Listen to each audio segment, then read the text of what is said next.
Vital? Dr. O'Keefe, I think we have 115 participants. I'm okay to start whenever you have your thing up. Yeah, let me just, I had you and then I seem to have lost it here. No, I'm on because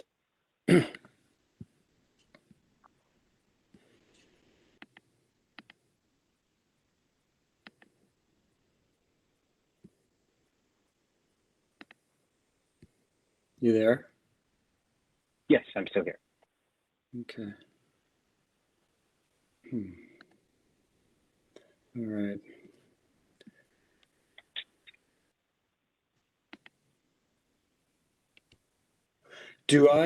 Are you seeing my screen? Not yet, no. It's the same, the center share button and just. Oh yeah, should I start sharing it? Yeah.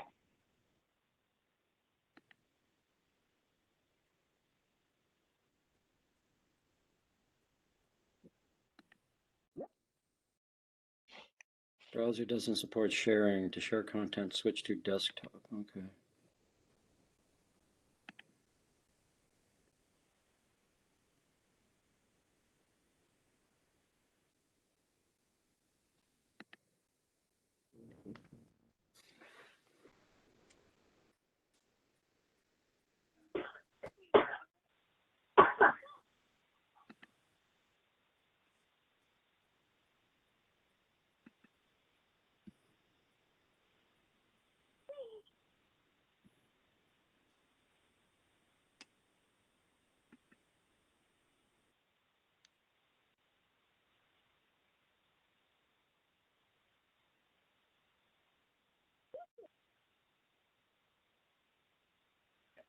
Perfect. Please see your screen.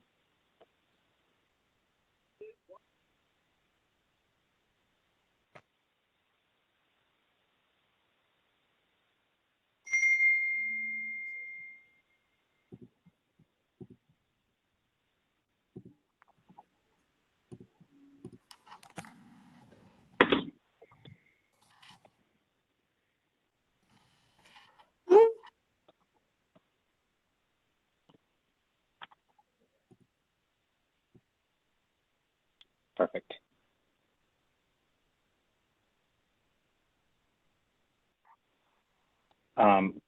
Dr. O'Keefe, do you mind if I quickly do a small introduction, welcome everyone, and then we can get started?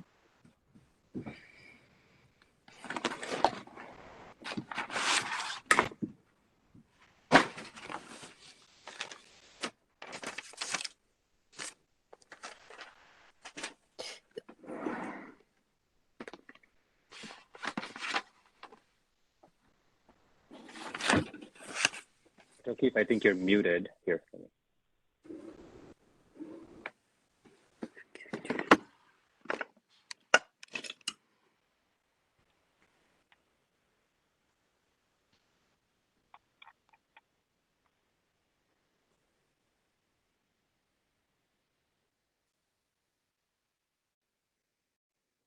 Can you hear me now? Yes, I can hear you. Perfect.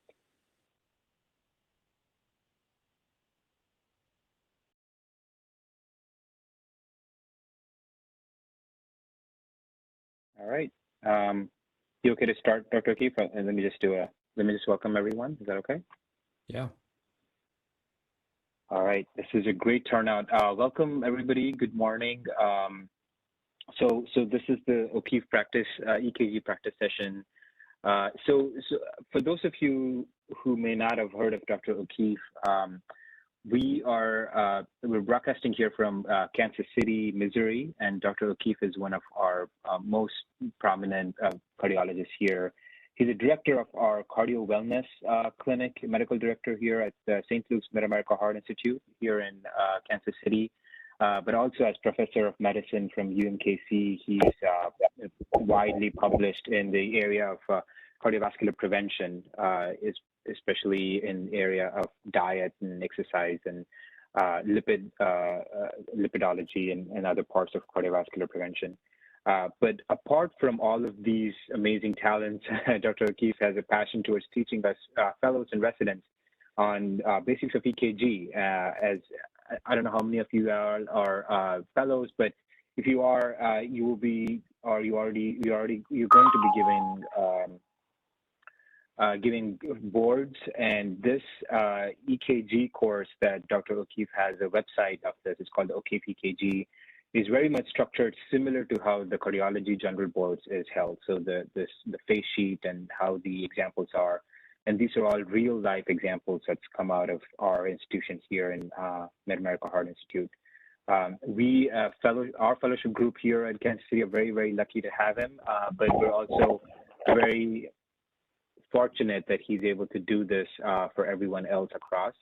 So the way we'll do this, as you can see, Dr. O'Keefe will share the EKG on a screen. He'll kind of have control over scoring. We'll look at the EKG, we'll go through a few, it will go through what all it might be showing, and then based on that, we will kind of do the coding part. So you can just pick one and shout out what you think is going on, and then Dr. O'Keefe will do the coding part of it. Does that sound about right, Dr. O'Keefe? Yeah, that's perfect, Vital. This is always more fun if people just, unmute, chime in what you think it is. Don't be shy. And we're not going to get to too much time to ponder because we want to get through several, as many ECGs as we can in about an hour. And thanks, Vital, for that nice introduction. It's thanks for all of you who showed up on your Saturday, spending some of your valuable free time. I really appreciate it. And I think the world of cardiology fellows, you guys are the cream of the crop. And speaking for the fellows that I know, like Vital, just delightful people that are make my life so much easier. And I often learn as much from the fellows as they learn from me. So thanks again. So we're just going to go through, and I'm focusing on trace things just between us. I usually, informally debrief the fellows after the boards just to kind of get a feel for what ECG showed up. We know that these 89 diagnoses are going to be sort of likely to show up. They'll have at least let's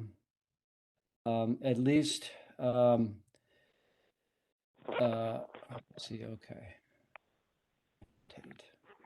All right, so there'll be at least 30 or 35 ECGs on the boards. But anyway, so this is and these on the O'Keefe ECG website, which has 331 ECGs.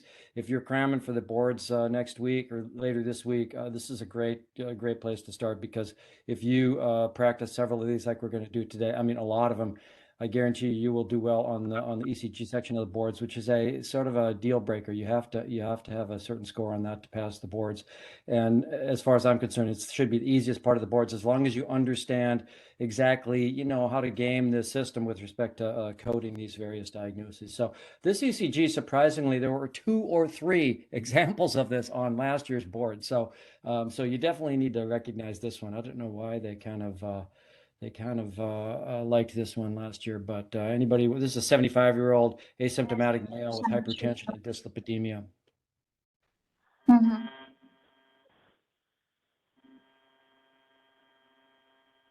Anybody? Somebody trying to pick that up? I'm happy to start with the first one, Dr. O'Keefe, just to show how the things go, and we can go forward with that. So what I'm looking at this EKG, it looks like this is first of all, wide complex rhythm, so it's possibly ventricular, but I would be thinking VT versus SVT at this point, but the rate is not as fast as it would be for a typical VT, so I would think maybe this is AIVR, because the later part of the strip, it changes into a normal sinus rhythm with a sinus beat and a narrow complex. Right, that's perfect, Vital. So yeah, this is AIVR, accelerated idioventricular rhythm, and like I said, this was on last year's boards. You'll see it looks like as Vital says, this is a wide complex. It's at least 200 milliseconds when you look at that, little like 220 milliseconds, but then it transitions for the second half of the precordial leads over here to a sinus rhythm. And the sinus rhythm, all we can say about it is when you measure that QRS, and you can with calipers over here, but we're not going to mess around with those for the sake of time. It's over 120 milliseconds, and so this would be a non-specific interventricular conduction defect along with a sinus rhythm. Okay, so this is a sinus rhythm. You'd be scoring the sinus rhythm over here, and you'd be scoring the under the ventricular rhythms, and these are the way they're grouped on the boards too, under these various characteristics. You need to know this score sheet sort of, by heart. There's an accelerated idioventricular rhythm. And then there's the non-specific interventricular conduction defect, which is over in the IVCDs. You could see that down here. So that's the three answers for that one. Anybody? Would you code Wenke, Dr. O'Keefe? Pardon me? Wenke back in the last 3 beats, the sinus beats? I'm not sure. That one does look a little longer here, but then here, look down here. Yeah, it's easier to see down here. Look at these three periods. I don't think it's moving substantially. That's a good thought though.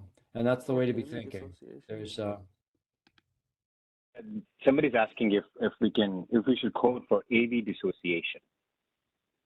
That's another great question on AV dissociation. With VT, if you see P waves, you should code for that.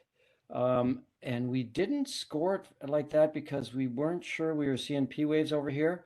I guess you could say that's probably a P wave there, isn't it? That didn't conduct, probably because it's still refractory.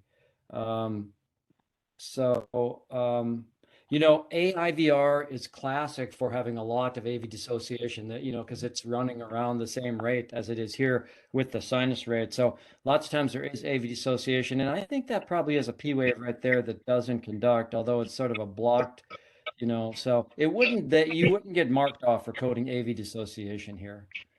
It's good thinking. I don't think they would probably insist on coding that on this one just because that, it's AV dissociation because that P wave sort of, is blocked because the ventricle is still refractory. The sinus, the AV node probably.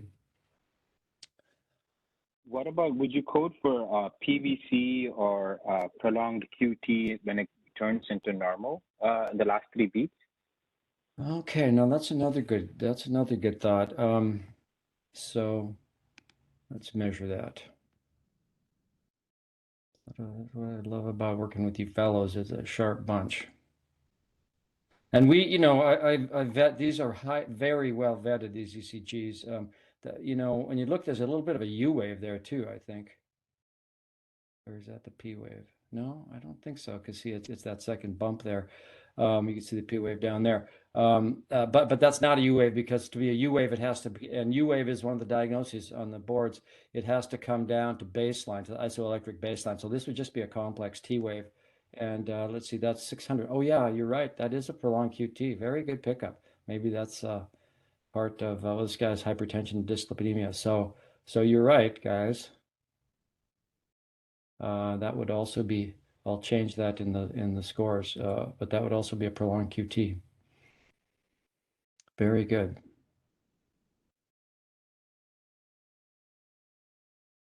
All right.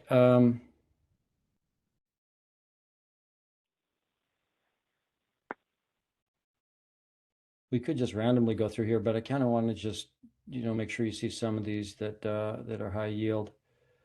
So this is a real case, 79-year-old male who has a left ventricular assist device in place, and he's in the hospital with fatigue and chest pressure, and he keeps going, he's having these unstable rhythms. So anybody want to take this one?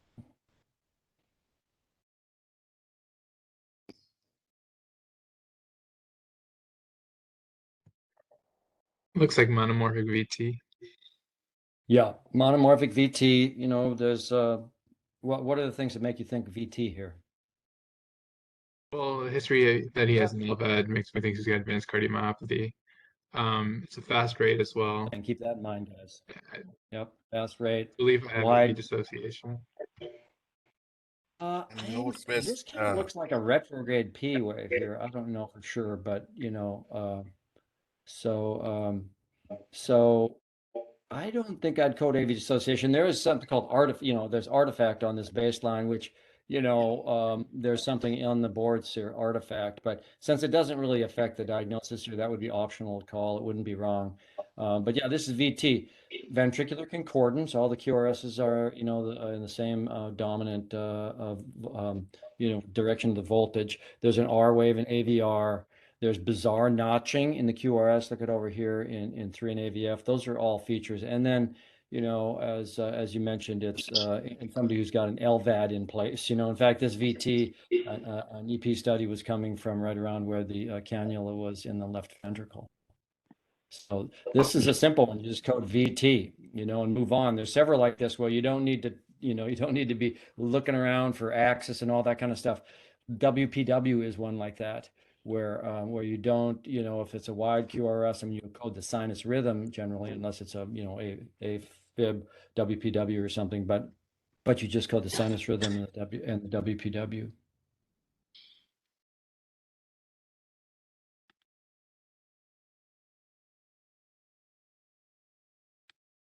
This is a 39-year-old male complaining of palpitations and spells of heart racing.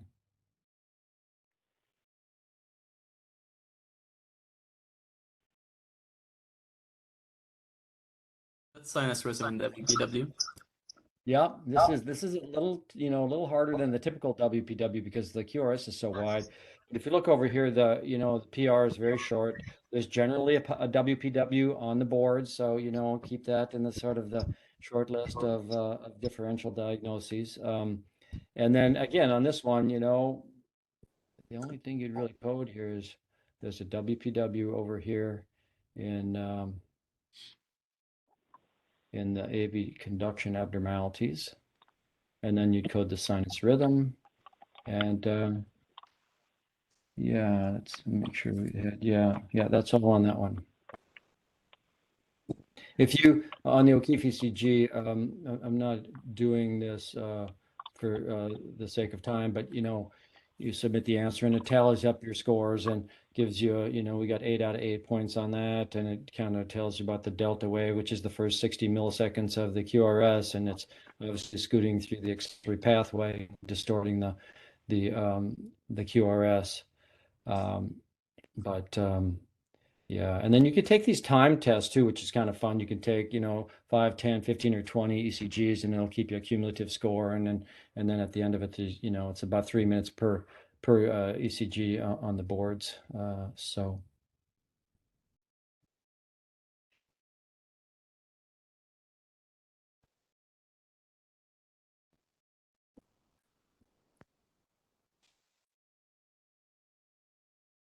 A 75-year-old male with hypertension and a coronary calcium score over 1100, and he's just in the office, asymptomatic, and this is his tracing. You'll for sure see some ECGs that have a prominent R wave in V1 and maybe right axis. This is one example of it. And again, in the boards, I always emphasize that pay attention to that lead-in, sentence about describing the patient, because they'll often, that'll be vitally important information that helps you kind of move towards, like in this case, this is like I say, a prominent R wave and right axis, and so there's a list of different things that can cause that, but you think about what the stem is leading into the question. Anybody want to take this? So with code for sinus rhythm, right axis deviation, right bundle branch block, a left posterior fascicular block. Perfect. Yeah.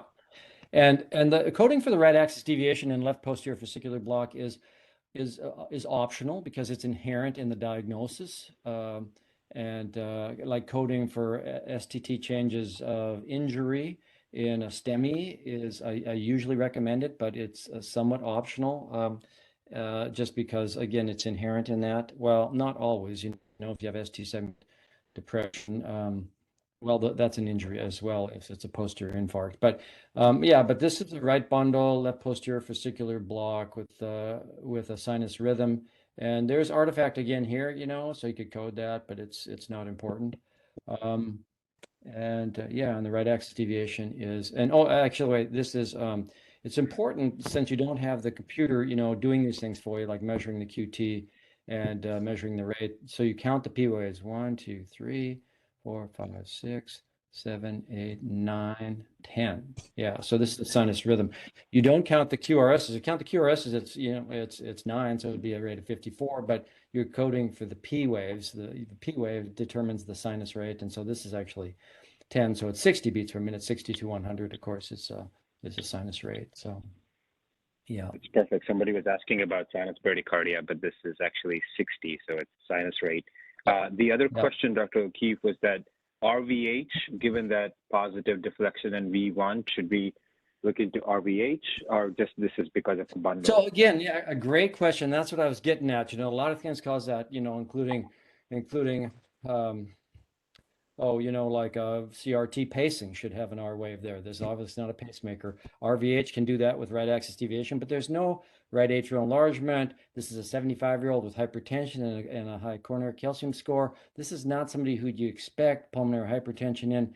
And it's, and also, if you look down here in leads 3 and AVF, there's a little P wave, I mean, a little Q wave in the inferior leads, and that's typical for left posterior fascicular block. Just like with left anterior fascicular block, you'll see, you know, a little, you'll be left axis with little Q waves in leads 1 and AVL. So look for those when you're coding for the fascicular blocks. Agreed. And also, I just want to add since somebody mentioned this in the group too, the patient example that you give on the top, Dr. O'Keefe, oftentimes those are very helpful. You know, it kind of leads you towards some kind of a diagnosis, pulmonary hypertension or something like that. Makes things like RV Absolutely. Absolutely, Vital.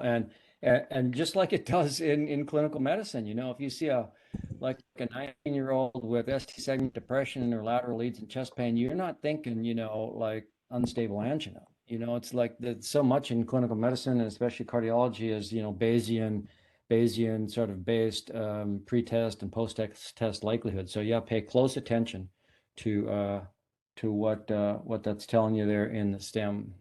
So this is an 81-year-old male complaining of chest pain just a day after atrial fibrillation ablation, and he's the chest pain is kind of nonspecific.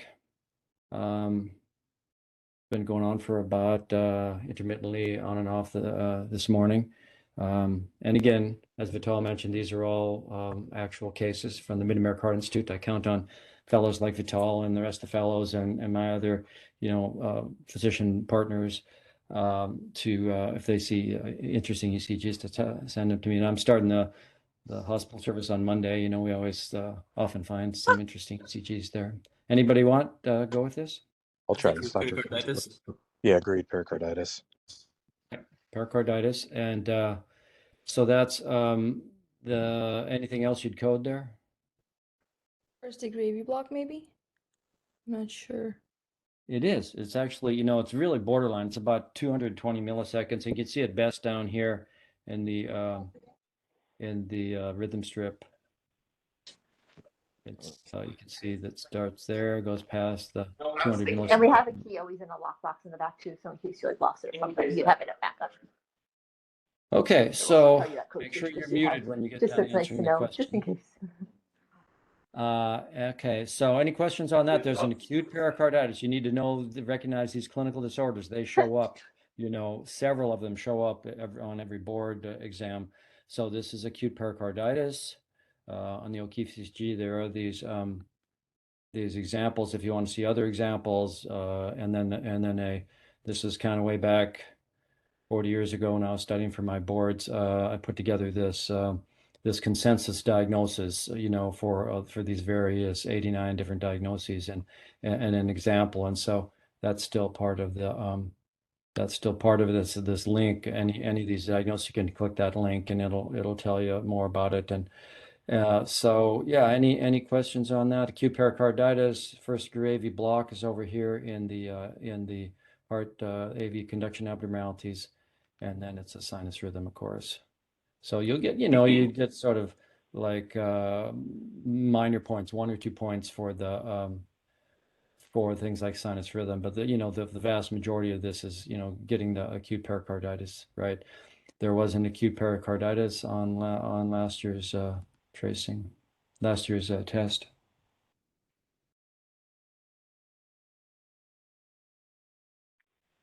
Here's an 85-year-old female with severe chronic kidney disease on azithromycin for pneumonia.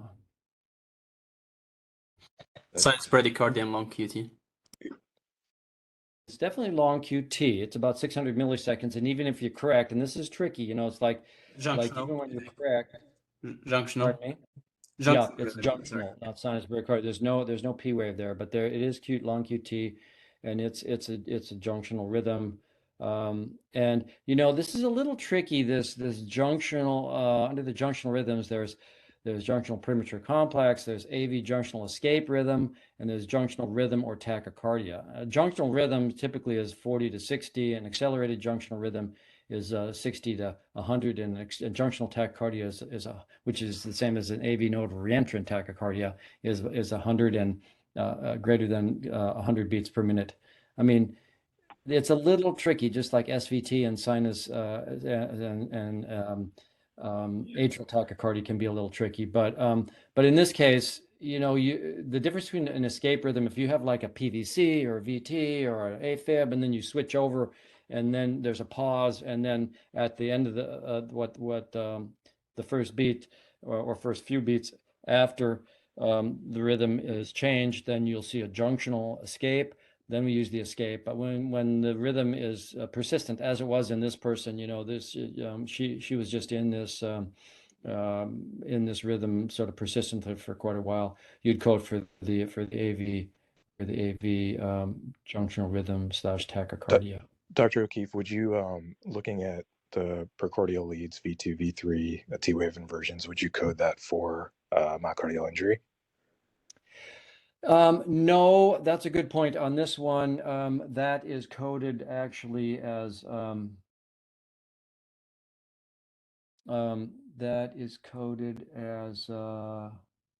yeah, no, it's just the increased QT. Like you could code it for non-specific. But the main repolarization finding here is the QT prolongation. Oh, the other thing on this one that just barely makes it by the Cornell criteria. This is a female, so anything over 20 in the Cornell criteria, if you add up the S wave in 3 and the R wave in AVL, this is like 21 millimeters, 20 or 21 millimeters. So it does make LVH too, but just barely. If they show you LVH, they'll show you more striking examples than this. That can be an ischemic pattern, although typically, like the Wellens waves go all the way out to V5, V6, and you see other stuff in other leads too. This lady, in fact, did not have ischemic heart disease. Good point, though, Mark. There's been some conversation going on about sinus arrest. Should we look into? Would you quote sinus arrest? My answer would be no. I mean, it's sort of like presumptively there's a sinus arrest there because I mean the sinus is not visible, but I wouldn't code it. Yeah. Yeah, I think that's where the clinical picture also comes into play. It'd be hard to call that sinus arrest. Mm-hmm. Right.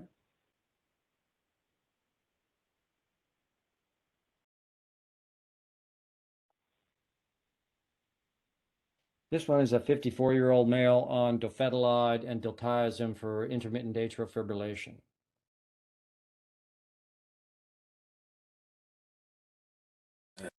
I think that sinus brady with SAX block, it looks like the PP interval is almost double the usual PP whenever the pause happen. So that's where, you have 3 minutes to do this tracing, and you'd use the calipers and measure them out. It's actually, it doesn't come out to be an exact multiple of the normal PP interval, but that's a good thought. But this is yeah, this is obviously a big, sinus, and there is left atrial abnormality here, but the rhythm is obviously, the big question here. And so there's something called sinus pause or sinus arrest. So this is a sinus pause for board purposes is greater than 2 seconds. 2000 milliseconds. And this is, clearly a sinus pause or sinus arrest. And then it kicks in with a really slow sinus bradycardia and then picks up a little bit of it. It's still, so it'd be sinus bradycardia with sinus arrest. And this is somebody with sixth sinus syndrome and somebody who needs a pacemaker. And she got a pacemaker, in fact. So you could code the left atrial abnormality, the sinus bradycardia, and the left atrial abnormalities up top there, and then the sinus pause or sinus arrest.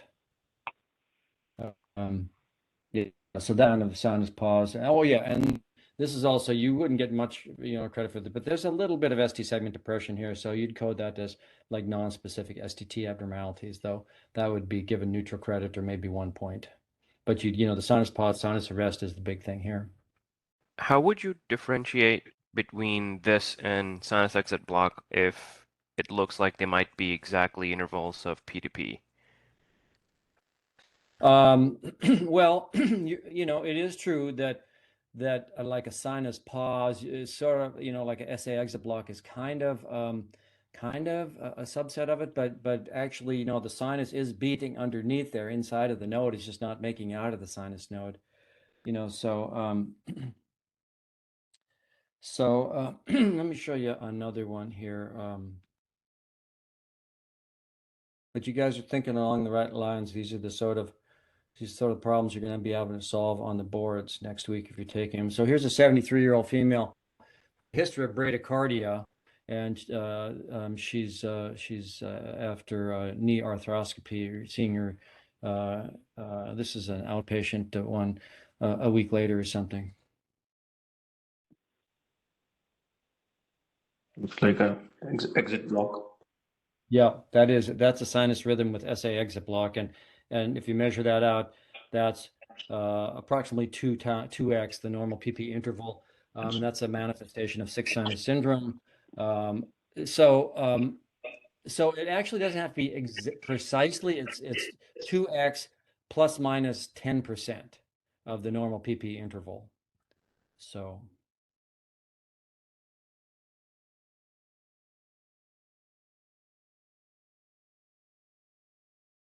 Any questions on that topic before we move on to this next one? I think you answered most of the questions in the chat box. Mm-hmm. So this is a 70-year-old female with cardiomyopathy in the primary care physician's office with edema and fatigue.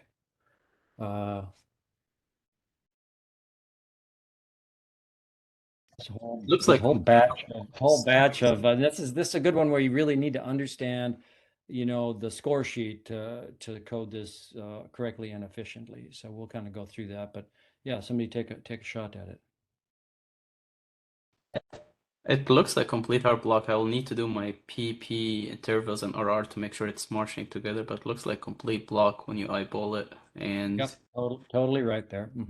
There is like junctional escape complexes, I believe, and there is some PVCs as well. Yep, very good. Very good. So it's really quite slow, this rate. This is the rate here. I mean, it's less than 40 beats a minute, but it's so narrow and it's kind of a right bundle pattern. It does meet 120 milliseconds, but this real sharp upstroke makes you think this is junctional, not a ventricular idioventricular escape rhythm. And the other thing is you have these PVCs that look clearly ventricular, whereas this is much narrower and with a sharper upstroke. So we would code this as a junctional escape. And a sinus rhythm. So you have to, like, when you see, and you almost certainly will, complete heart block or Mobitz 2. Last year they had one of each. Third degree heart block. You have to code both the ventricular and the atrial rhythm that goes along with it. So this is sinus rhythm. Looks like it's a little below the sinus rhythm, and then you'd code the junctional junctional escape, right? And then this there's a right bundle branch block, which of course, if it was a ventricular escape, you wouldn't code for things like that. But since this is a junctional escape, you'd code for the right, and you'd measure that out, and it's a complete right bundle branch block because it's more than 120 milliseconds. And then there's this left atrial abnormality. If you measure that, that's more than one small box wide and one small box deep. Yeah, and then and then the PVCs, so there's a lot to code on this, so you're going to code the PVCs as well. Would you also code AV dissociation? Yeah, very good point. Yeah, I meant to mention that. That's where you really need to code for the AV dissociation that goes along with complete heart block.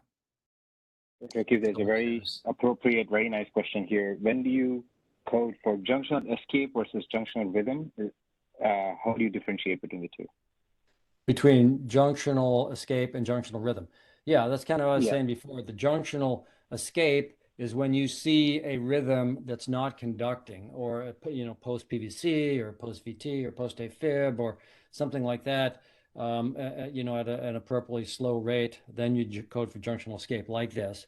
If it was like that one tracing we had where the rate was 40 or 42 beats a minute, but there was no other PVC, there was no other rhythm on the strip, then you'd code for just a junctional rhythm. Or if it's a junctional rhythm that's, that's accelerated, like you often see post CABG or open heart surgery, or people on digitalis, or with organic heart disease, structural heart disease, you'll often see an accelerated junctional rhythm where you don't see, any other escape competing rhythm. Then you'd code for the junctional rhythm / tachycardia.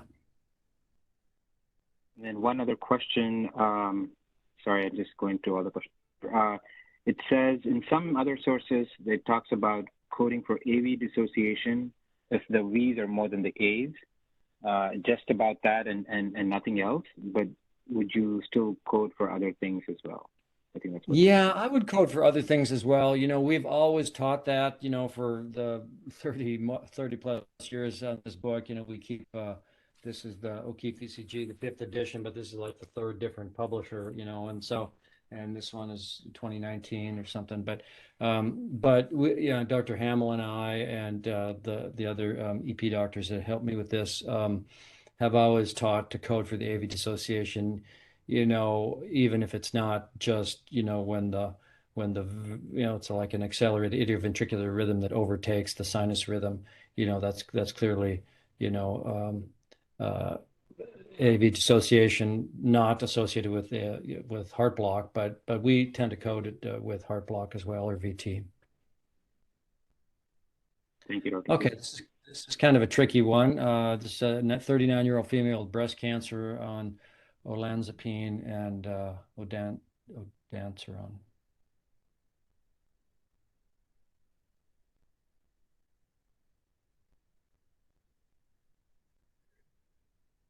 Looks like sinus Anybody want to take this? Prolonged QT. Yeah. So yeah, the QT is long, and it's a sinus. So we'd have to count the P waves here. I think it's 1, 2. I think I got 17 P waves. Oh, did you? Okay, 17. So this is the sinus sinus tachycardia. I Yeah, can sinus keep- tachycardia. But what's going on with the right precordial leads there? Is this This prominent R waves in V1. Prominent R wave in V1? Yeah, but it doesn't really make sense anywhere else. Lead There's no. Oh, displacement. it switches. That's a lead switch. Please. Good. This is a tricky one. Lead displacement. Somebody chimed in. Yeah, this is a chest lead displacement. When the V1 is actually V3 and vice versa. And so like this, I'm sorry, V2 would be V1 and V3 would be V2 and V1 would be V3. So these are misplaced chest leads. And the tricky thing is this barely meets LVH criteria, but it's not legitimate because this is actually V2. So you don't count that when you count up the S wave here in the real V1, the real V3, it doesn't meet the LVH criteria. But you're right. The QT is prolonged and yeah. If it's, you know, an eyeball kind of thing, if the rate is around anywhere from 50 to 100 and the QT is more than half the R interval, you can assume that's probably prolonged QT. In the website we talk about it's a rule of thumb too, where at a rate of 70, the QT interval should be 400 milliseconds, and for every 10 beats per minute you go up or down from 70, you would add or subtract 20 milliseconds. So if it was, you know, this is like 100 beats per minute, so it would be 20 milliseconds times 3, and the PR interval should be like 340 milliseconds plus minus 40, and you measure this out, and it's, you know, it's longer than that. It's like 420. So this is clearly prolonged QT, which goes along with these medications she's on as well.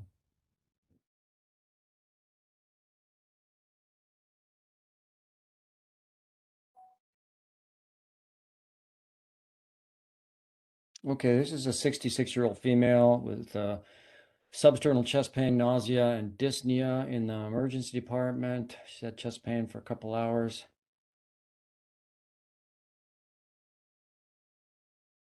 Looks like sinus rhythm with anteroseptal, anterolateral, and lateral STEMI. Yeah, anteroseptal. What kind of STEMIs? Anteroseptal, anterolateral, and lateral. Very good. All three, yeah. So there's a sinus rhythm, and yeah, there's more than 1 millimeter ST segment elevation leads 1 in AVL. There's more than 1.5 millimeters in V2, V3, and there's you know, big ST segment elevation in V4 to V6. We talked about this before, but if you have ST segment elevation pathologic in 2 or more leads from V1 to V4, that's an anterior or anteroseptal. Those two go together here. They're for board's purposes, they're called anterior anteroseptal. That's any 2 contiguous from V1 to V4. And then there's an overlap on anterolateral anywhere from V4 to V6, 2 contiguous leads is an anterolateral. And so this meets both of those criteria. And then this is, as I mentioned before, it would not be wrong to code the STT changes suggesting myocardial injury. You probably wouldn't get point. You might get 1 point for it, but you know, this is bread and butter. This is kind of ECG that, you know, you just have to recognize. And again, you know, this is a 66-year-old female with substernal chest pain and nausea and dyspnea. This is somebody that, you know. Oh, and then the other point to make is, so there's a ST segment depression over here. It needs 3 in AVF. Would you also code for ischemia, like ischemia at a distance? This lady did have multivessel disease in her RCA, besides a totally occluded prox LAD. Would you code for that ST segment depression? No, you shouldn't code if you code for STEMI. Yeah, when you code for a STEMI, you should not code for the ischemia. You code for one or the other, ischemia or injury, but never both together. You would code lateral also here. So all 3, you'll cause lateral MI also. Oh yeah, you'd call the lateral, acute lateral down here. There's anterolateral, acute or recent. There's anterior or anteroseptal, acute or recent, and there's lateral, acute or recent. And there's obviously these corresponding, you know, when you have Q waves, or in the case of posterior MI-R waves, you know, the acute posterior infarct, obviously, and that usually shows up. A posterior infarct usually shows up on the boards. You know, it'll have the ST segment depression here lots of times with a still persistent positive T wave. Lots of times you'll see ST segment elevation with an inferior infarct and inferior leads like this one. There's a little bit there. You wouldn't actually quite meet acute inferior infarct here, but you'd definitely code the acute posterior infarct. Yeah. Dr. O'Keefe, I just Yeah. have a quick question. So from what I've been studying in the past month or so with other sources, is that I thought that if you have a STEMI and you're coding for STEMI, you do not touch the code for injury. You leave it alone because that's assumed. I mean, that's true. That's like overcoding. I mean, we've assumed that in the past. I mean, and it's optional. That you don't lose any sleep over that. I mean, to me, it makes sense to score for it, but you know, they can't mark you off for it. I mean, if you have that diagnosis there, like it's crazy not to use it in an appropriate setting, you know, like this is a, you know, but it's, I mean, we always get that question, and it's much ado about nothing. I mean, this is clearly an injury pattern. I would code it, but you probably won't get marked off or don't code it. You're definitely not going to get, they cannot mark you off. You can't lose points for coding an ST. I mean, that's what a STEMI is. It's a, you know, ST injury. So, so let's just go to another one here where,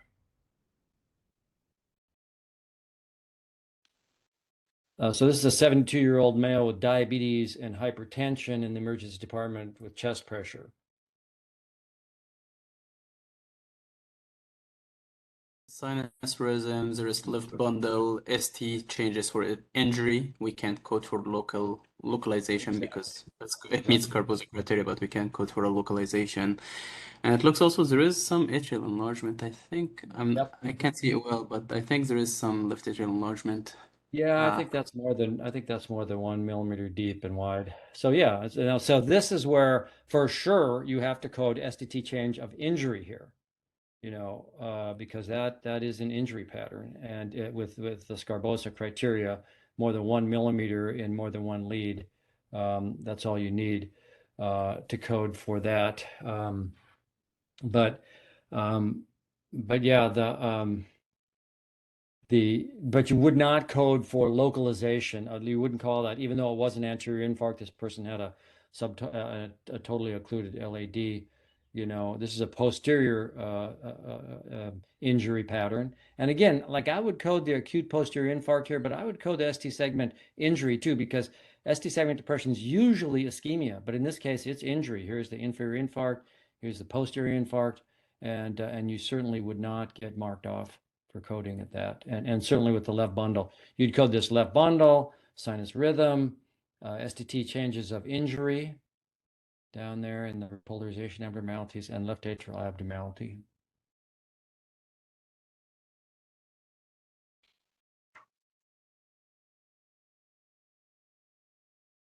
Dr. Keefe, do you need R more than S in V1 to V3 for posterior STEMI? No, that's a great question. You need that for a chronic posterior infarction, but for an acute infarction, just like, you know, they used to for the boards insist on Q waves with ST segment elevation, but these days we all know, like, you don't wait for Q waves, you don't wait for R waves to develop either, you know. But yeah, it's super important actually. I was going to show you an example, but yeah, so you don't wait for you don't have to wait for that Comment. There's another one. I think we have an example for this too in your website. When for coding purposes, when would you code for IVCD versus incomplete bundle? Yeah, so so yeah, that's a tricky one.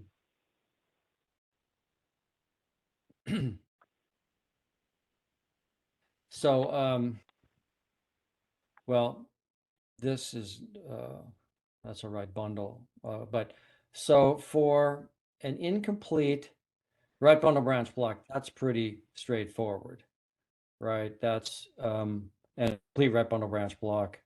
It's 120 milliseconds, and you know, so that's definitely you know, easy to call. An incomplete right bundle branch block is, you know, can be a normal variant, but if it's 90 to 120 milliseconds, like this is about 100 milliseconds, 90 less more at least 90 milliseconds and less than 120 milliseconds, that's incomplete right bundle branch block.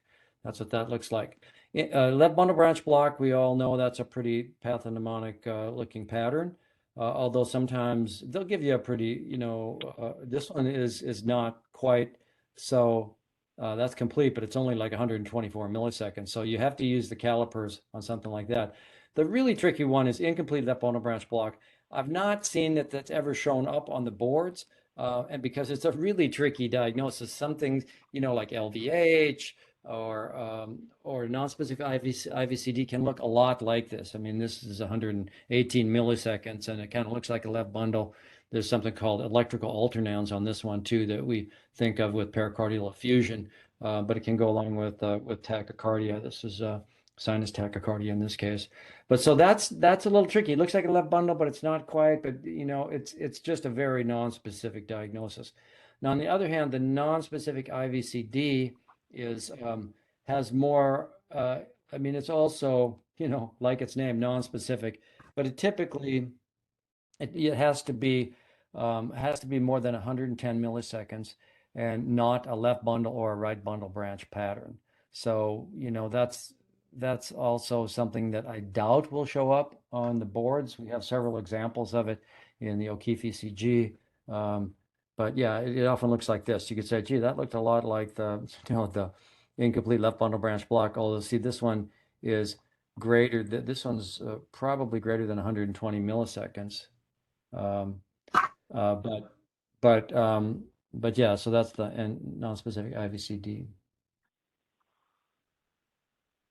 Then how do you this? I think maybe we talked about it, I'm not sure. So RBBB, so the right bundle branch block versus vesicular blocks.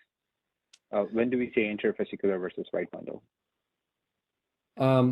Well, so when you're coding for left anterior vesicular block or left posterior vesicular block, the QRS should not be more than 110 milliseconds. Okay, if it is, then it's a non-specific IVCD. But if there's right bundle branch block, then you can go ahead and code for the LPFB or LAFB if they have, those typical findings, the right axis deviation or the left axis deviation with the tiny Q waves and the other limb leads, that we see for that. But yeah, so that's an important point. The LAFB and the LPFB should be less than 110 milliseconds.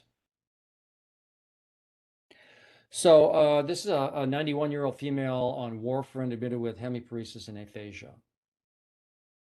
Sinus bradycardia and CNS disorder. Yes. Anything else? It looks like there might be some LA enlargement and prolonged Yep, QT. you're both right. Yeah, there's the QT is long, quite long, and there's the abnormality. Right atrial enlargement. So this is, I didn't hear the last comment. Cerebral T waves.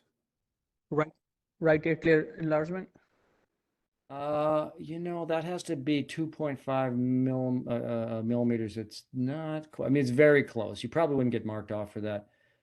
1, 2, it looks like just 2.2 millimeters in height, but good thought. But look at the PP intervals here. And this is something that we often see with with this acute CNS event. There's increased vagal tone and the sinus arrhythmia here too.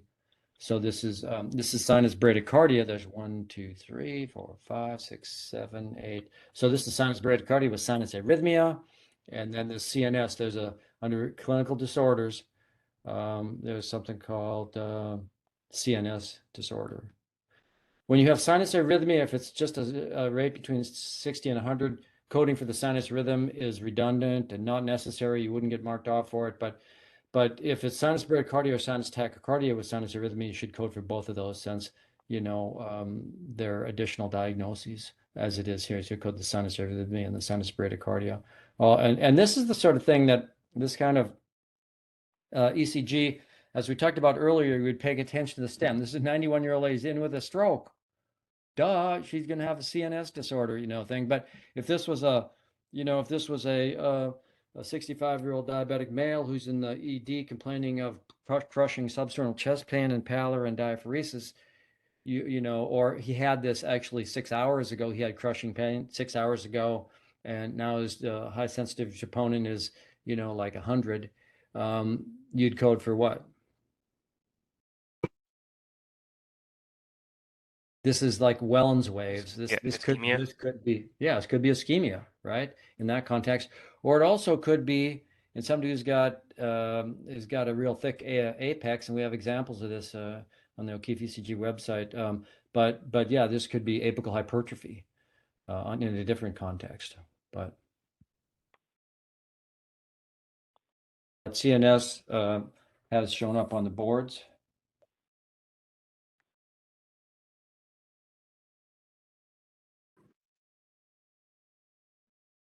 This one actually. Oh, there's another question that actually I missed out previously, Dr. O'Keefe. Sorry. How do you differentiate injury versus ischemia? Because both of them are codes on there. ST changes with injury versus ischemia. Yeah, well, so the injury is ST segment elevation, and all the other leads except for AVR and V1 to V3, where if you see it in the right context, you could code for posterior infarction. The ST segment depression in all the leads except for AVR, where AVR when you see elevation in AVR and then ST segment depression in other leads, and somebody who's got chest pain, you'd code for ischemia. There's also those Wellens waves we just showed that can be typical for ischemia. So yeah, just look in the complete guide to ECGs or O'Keefe ECG, and there's tons of examples of ischemia versus injury. And like I say, the injury ones where it's really important is left bundle branch block. Or with like Prinzmetal's angina and somebody with vasospastic angina, we'd code for injury as well, since it's but that's more of a clinical diagnosis where you'd see it coming and going, but you'd code for injury there as well.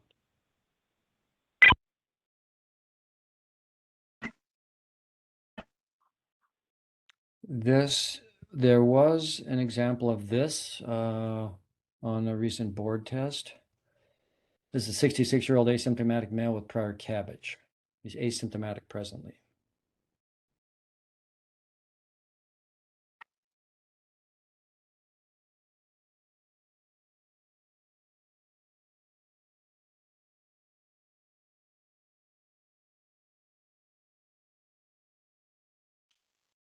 Is this hypertrophic cardiomyopathy? I see septal Q waves everywhere. Yeah, that's a good thought. It could be hokum, except, it's a guy with ischemic heart disease, and if you look at those Q waves, they're more than 30 milliseconds. They're I think like that's all 40 in mine milliseconds. almost everywhere. Yeah, exactly. That's all This in is mine everywhere. Inferior, yeah. anterolateral, anteroseptal, and even posterior. I think there's like R wave and Yeah. V1, and yeah. Yeah, not lateral, because there's not a significant pathologic Q wave in AVL, but this is it. Old inferior infarct, old posterior infarct, old anteroseptal infarct, because that Q wave in V3, V4 is significant, and old anterolateral infarct. The STT doesn't quite meet 1 millimeter here. This is a guy that has an apical aneurysm, and so this is probably aneurysmal stuff that's causing a hint of ST segment elevation.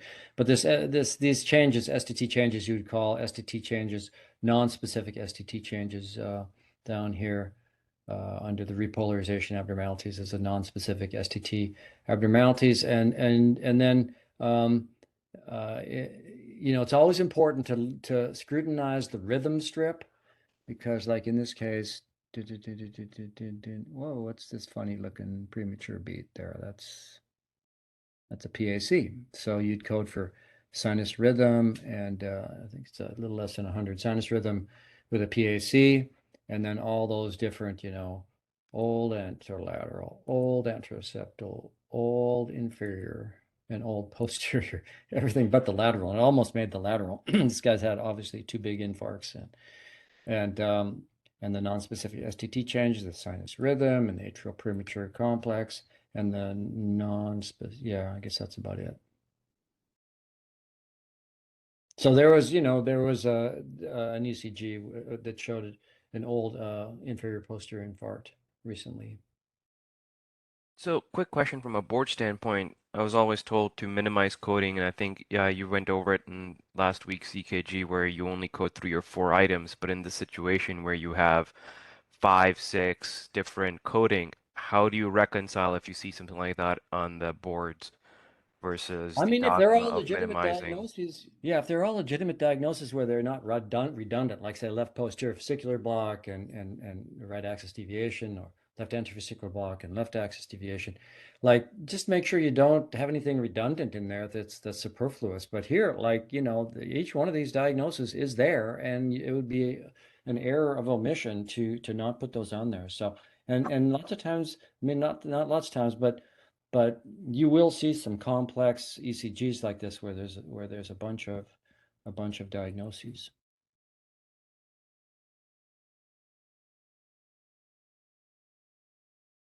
And they usually do have one or two examples of categories of ECGs like this one. Here's a 47-year-old woman post-thyroidectomy with muscle cramps. So again, the patient descriptor is important here to kind of keep in mind what you're looking at. We're having a little trouble getting this one to pull up. There it is. Okay. 47-year-old female post-thyroidectomy in the last 6 months. Now she's got some muscle cramps. Sinus rhythm and hypocalcemic changes is QT prolongation. Yeah, very good. See, this is a subtle one that you probably would miss. And the QT, again, measures long here as well. And the reason the QT is long is because look at the ST segment. The ST segment is long. And so that, yeah, this is in fact hypocalcemia, as was mentioned, as very, and there's a sinus rhythm. The QT is long, and then the other thing here is that there's a code, a repolarization abnormality code, STT changes suggesting electrolyte disturbance. You could say, well, that's a little redundant too, but like if you don't use it here, when would you use that? Like obviously use it for hypercalcemia, hypocalcemia, hyperkalemia, or hypokalemia. If you see those, and you will see probably one of those tracings, then yeah, this is hypocalcemia, and you get that long ST segment like that.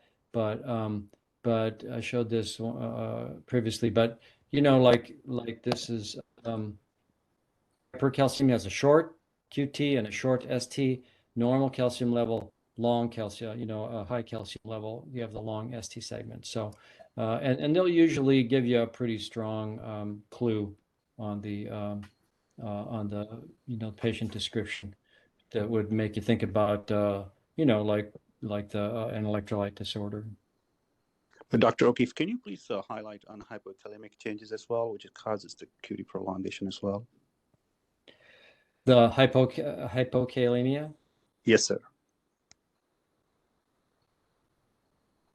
So this is a good example of hypokalemia, and this is somebody they'd say has been with diarrhea or nausea, vomiting, or somebody with heart failure. And this is the long QT, and lots of times there's a U wave. There's a U wave here. Well, I don't know. It's hard to see that U wave. It might be a just giant positive, but the QT is long here. This patient's potassium was 1.7. Where the hyperkalemia is, oops, that's the same one. The hyperkalemia is going to have the peak T waves, and the bigger the higher the potassium, the more you see these changes. But so there's you start losing the P waves as the potassium goes from 6.5 to 7.5, and then the P waves disappear altogether. So when it gets high enough, you can get into that sort of sine wave look. But you see these peak T waves and prolonged or loss of P. Okay, well, I think that's about an hour, so I think that we will call it a day. It's Saturday. You guys should go have some fun. But any other comments, Vital, or anybody else before we call it a day? I think we addressed this a bit in the beginning, but I just want to make sure everybody got it. The question was, should we code for RVH when there's a right bundle? Oh, no. That's a tricky diagnosis to make, and lots of times, you do have with a right bundle. Let's see if I have an example I could pull up here quickly.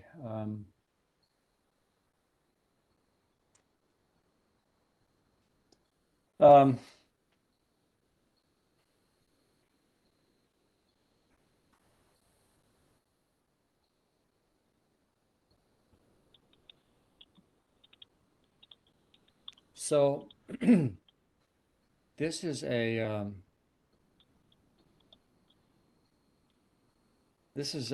22-year-old male with congenital heart disease that we saw recently, and he has a right bundle, and in fact, he has tetralogy of Fallot, and most, nearly all people with tetralogy of Fallot have a right bundle branch block. It's kind of inherent with pulmonary atresia, the overriding aorta, and the VSD. But this was repaired, but he still has pretty profound RVH. When you see right bundle, the normally an R wave above 7 millimeters, you'd think of RVH, but if it have right bundle, it needs to be above 12. This is like 15, above 12 millimeters, the R wave in V1. So yeah, this qualify for right ventricular hypertrophy, which he had on echo, right axis deviation. Doesn't quite have the right atrial enlargement, but the STT changes of hypertrophy that lots of times we code with RVH or LVH. With RVH, STT changes, they're usually in the right precordial leads or in the inferior leads. So you'd code this as right axis RVH, right bundle branch block, and STT changes secondary to hypertrophy. Dr. O'Keefe, Awesome. And then I know it's sorry, go ahead. Go. But there is one code, ventricular parasystole. I know you have a good example in your book, but could you please reiterate that, please? Yeah, and we have one or two examples in O'Keefe ECG. I can't pull them up right now, but I can show you. The example here where and this I really think they should take this diagnosis off the boards, because it's like so rare and it's hard to recognize, and it's not like it has some real special pathophysiological significance, but it's a ventricular focus that's firing off PVCs at a rate that is independent from the sinus rate. In other words, it's got a protected focus, so the sinus beat isn't interfering with this drumbeat of this PVC in the ventricle. And so you look for PVCs that are at difference. If you measure this, it's not a fixed interval where the PVC normally comes in at a fixed interval. This one's longer. This one's in between those two. But if you measure the intervals from one PVC to the next, they are multiples of each other. So this is 1x, this is 2x, and you'll see lots of times this is one where you'll see a lot of fusion beats as well. But I mean, I've never heard of this showing up on the boards, but it's on there, so it could. So just keep that in mind. We have one or two examples in O'Keefe ECG, but off the top of my head, I don't know which ones they are. And then this might be the last question. If ST elevation in V5, V6, and 1 AVL, would you just code for lateral MI, or what would you do? Would you do anterolateral? V5, V6, those are two separate areas. That's a common sorts of confusion. But you would code for the acute anterolateral infarct. You only need two contiguous leads from V4 to V6 to code for the anterolateral. And if it's one in AVL, it has to be both one in AVL. Then you'd code for the acute anterolateral and the acute lateral. So that's an acute anterolateral, and for the acute lateral, it looks like this with ST segment depression and leads one in AVL. So those are two separate diagnoses. Okay, guys, and thanks a lot for Vital for helping me get this going. And again, I admire you guys. I know you'll do well, and thanks for spending part of your Saturday with me.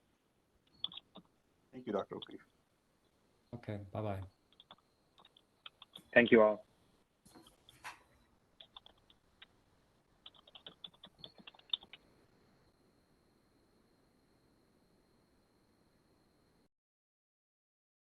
Thanks for filling out for coming up with all those questions to Vital to be monitoring the chat room there.